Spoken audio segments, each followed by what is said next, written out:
उत्कलमणि पंडित गोपबंधु दास का जन्म जयंती और संबर्धना उत्सव राजनगर प्रेस परिवार तरफ शैलेन्द्र नारायण संस्कृत महाविद्यालय रे अनुष्ठित हो जाइछि।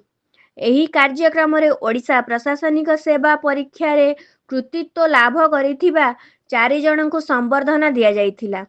आयोजित एही कार्यक्रम रे मुख्य अतिथि भावे राजनगर पट्टामुंडाई निर्वाचन मंडलीर विधायक श्रीयुक्त ध्रुवचरण साहू, मुख्य अतिथि भावे सम्मानीय अतिथि भावे राजनगर तहसीलदार श्रीयुक्त जीशुकृष्ण दास, राजनगर गोष्ठी स्वास्थ्य केन्द्रर मुख्य चिकित्सा अधिकारी श्रीयुक्त रश्मिरंजन दास, मुख्य वक्ता भावे वरिष्ठ सांबादिक श्रीयुक्त भास्कर चंद्र राउतराय, वरिष्ठ सांबादिक श्रीयुक्त बसंत कुमार हाथी जोगदे गोपबंधु दास का जीवनी उपरे आलोचना करिथिले ओ कनक टीवीर राजनगर रिपोर्टर श्रीयुक्त तापस परिडा कार्यक्रम संपर्क रे सूचना देथिला बेले समाज पेपर राजनगर प्रतिनिधि श्रीयुक्त जगन्नाथ दास अतिथि परिचय देथिले।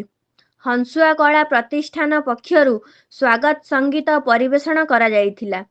एही कार्यक्रम को सांबादिक निरंजन राउत, जगन्नाथ विश्वाल, राजेंद्र पढ़ियारी, विजय गुप्ता, सूर्य नारायण लेंका, अलेख परिडा प्रमुख परिचालन करिथिला बेले सांबादिक श्रीयुक्त दोलगोविंद जेना समस्त को धन्यवाद अर्पण करिथिले। केन्द्रापड़ारू जिला प्रतिनिधि समीर कुमार प्रधान सह पट्टामुंडाईरू मितराणी महांती रिपोर्ट।